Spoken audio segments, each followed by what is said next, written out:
This is going to be the best One Piece tier list you've ever seen for the pre-time skip arcs. I don't care what anybody says, this will be the best. Let's get straight into it. I am Echo, let's dive in. Yeah!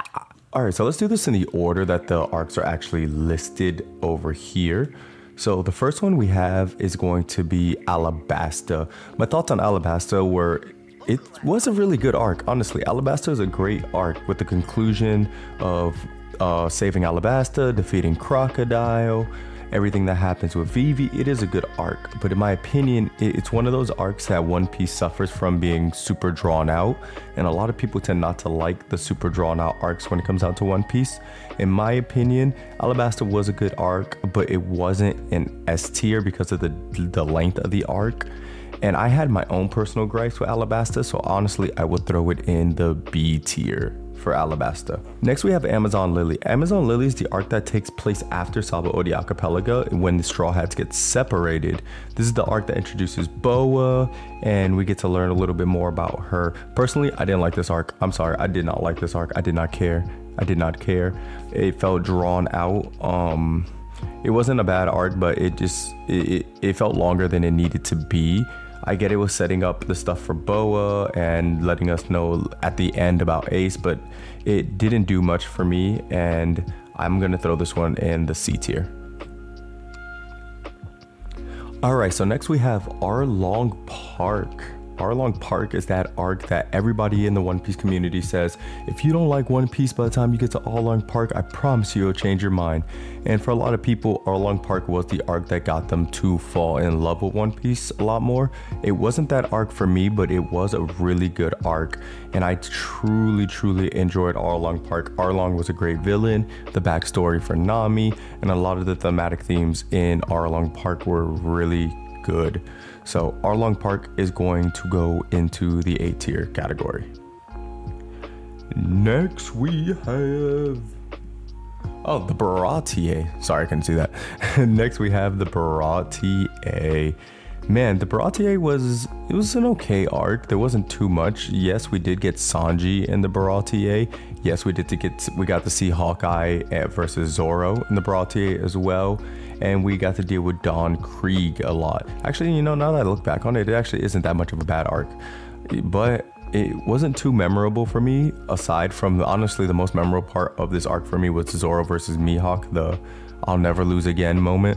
So Baratie, honestly, I'm gonna throw into the C category. Drum Island. This is where we got Chopper, Tony Chopper. This arc was good. This was the first One Piece arc where I actually cried. This arc actually made me tear up.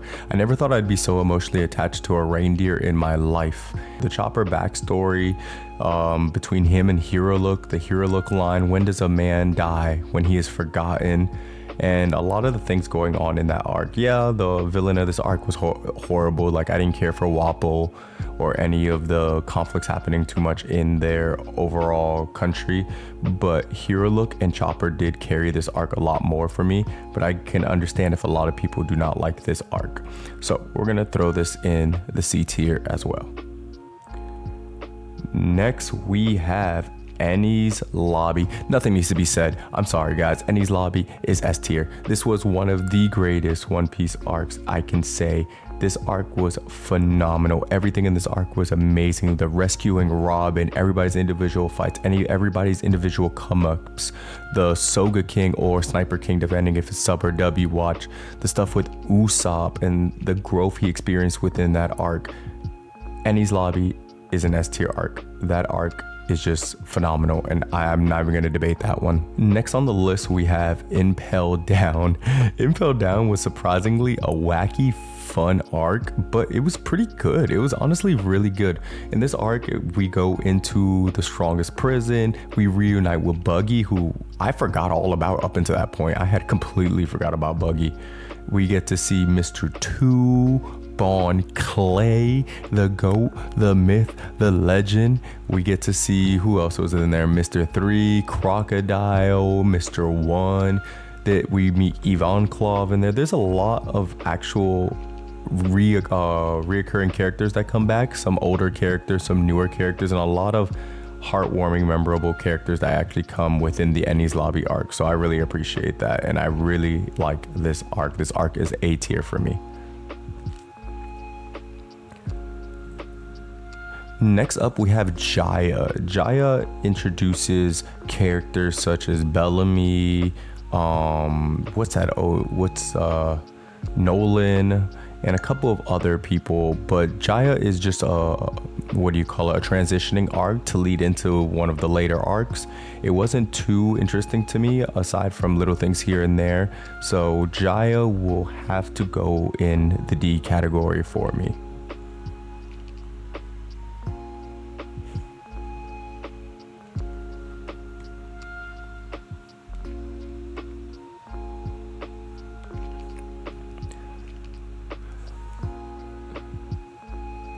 Next, we have up Little Garden. Little Garden actually was a really good arc for me, and most arcs that have heavily focused Usopp are going to be my favorites, just because Usopp is my favorite character and I love seeing his development. And Little Garden really focuses on what it means to be a man, or what does it mean to be a strong warrior for Usopp particularly. Yes, this arc did introduce Mr. 3, I don't remember the other one, the booger guy, and the umbrella girl, but this arc was really big for Usopp, and it's where his love for the giants and being strong started.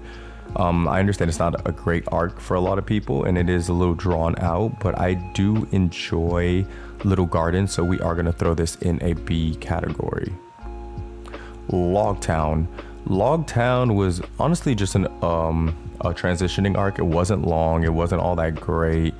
It did introduce, I think, Smoker Tashigi. Dragon was originally in there. Buggy was in there as well. It's not a bad arc. It's not, but it's just a transitioning arc. So honestly, it has to just go in the D category because it doesn't add too much for me. Marine Ford, S tier. Don't even argue. Marine Ford was amazing. This brought Whitebeard, the Whitebeard pirates. It brought so much for Luffy. It brought a lot for Ace, Garp, the Navy, the pirates, the world building in this, the conflicts, the greater picture, everything that was going on in Marine Ford was just like Enies Lobby. It was top tier work. And it was amazing. The Paramount War was one of the highlights of One Piece, and many people say that it has never reached the heights that the Paramount War did in the later time skip arcs. Orangetown, I think I need to rewatch this arc honestly and revisit this time in the story, because Orangetown isn't memorable to me. Honestly, I truly can't remember a lot of stuff that happened in Orangetown aside from the stuff that happened with Buggy. So I'm gonna have to give Orangetown a D tier. But it is one of the startup arcs, and it does build up. You know what? Orangetown's a D tier. It's a D tier. A lot of those build-up arcs aren't really too memorable, honestly, just because they are building up to the arc that they are meant to build up for. Longland. This arc is S tier. I don't care what you guys say. This arc is S tier. My boy Foxy the pirate was in this arc. That is the greatest One Piece character you will ever see in your life. Never forget Foxy, because I have this theory that Foxy will be king of the pirates. Foxy actually is Gold Roger hidden in a disguise. No, all jokes aside though, this arc wasn't all that great. Honestly, it was just a filler arc, as people say. People call it a filler arc, but it actually is a canon arc. We get Afro Luffy. At the end of this arc, we get a lot of stuff with Aokiji. I think that's where he's first introduced. The problems with Robin and a couple other things that push the story forward. A lot of people call it a filler arc. I get it. So a lot of people don't like it, and it's not a great arc, but Foxy is an amazing pirate. I don't care what you guys say, but the arc overall is a D tier. Reverse Mountain is the arc where we first meet Laboon, the whale that Luffy befriends, that Brook is trying to reunite with. This arc was actually quite emotional too, just because of Laboon and his whole backstory. It was short as well. It was pretty much when they got up up the mountain to the Grand Line for the first time. It wasn't too much going on there in Reverse Mountain, but Reverse Mountain I also throw in the C category as well. I mean the D, I said C. Romance Dawn. Romance Dawn, it's the start. It's the first arc of the entire series. Honestly, I do really like this arc. I think it is a top tier One Piece arc overall. It does a great thing with introducing the themes of the story, Luffy, Shanks, and what we're gonna be prepping ourselves for later on. I even use the name Romance Dawn for other things, but I'm gonna be throwing Romance Dawn into the B tier because this is a really good arc and it does build up a lot of the thematics that the story does follow later on in the future.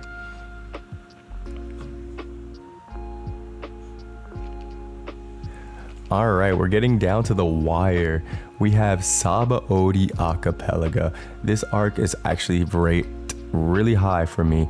I honestly will put this arc in an A tier category because Sabado Acapela was supposed to be a fun arc. I thought it was going to be a fun transition arc into Fishman Island, but the way this arc took a whole 360-degree turn 7 times in a row blew my mind. This arc was so much better than I expected. This arc had so much going for it. It taught us about, you know, the conflicts in the One Piece world. It taught us about slavery. I don't know if I could say that on YouTube actually. And it taught us about a lot of things going on in the One Piece world. Politics, ranking, celestial dragons, the worst generation, the Navy, how underleveled we are, the pacifistas. I think Sabado Acapela was an amazing arc and it will forever be one of the top tier arcs in my heart.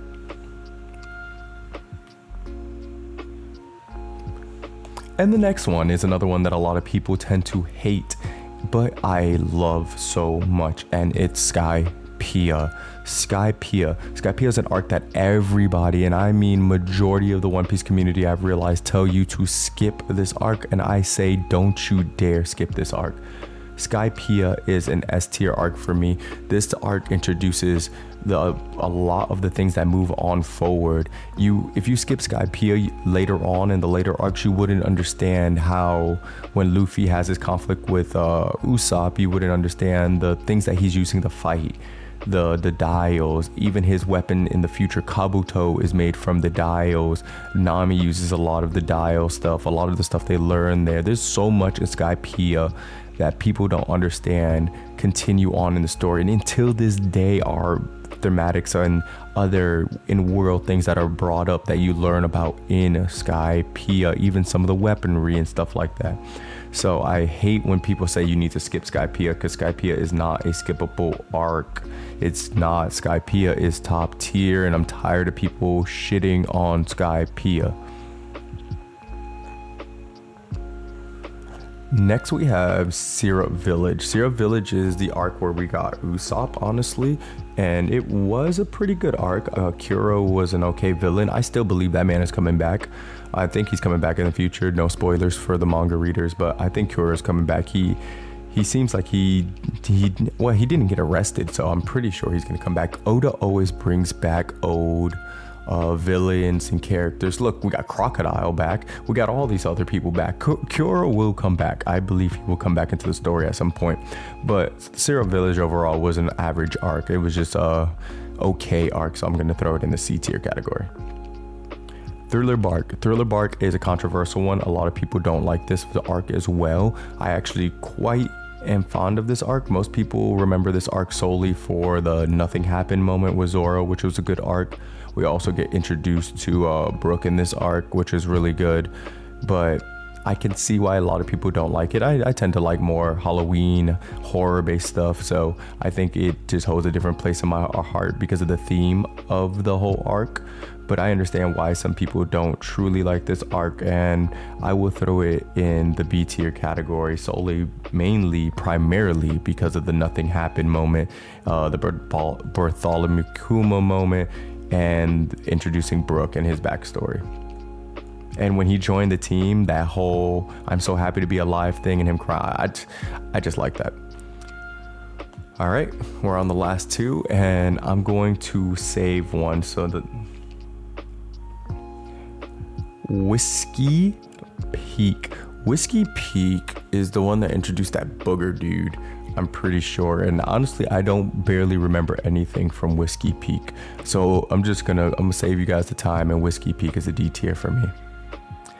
Last but not least, and I can say this with full confidence, it's my favorite arc in the entirety of the pre-time skip so far for One Piece. I'm gonna rewatch everything and still see if I feel the same way, but we have Water 7. Water 7 is an S tier arc for me. Water 7, the stuff between Usopp and Luffy, the conflicts between them, the conflicts between the whole crew in general. That was the first arc that really tested the crew's loyalty to each other.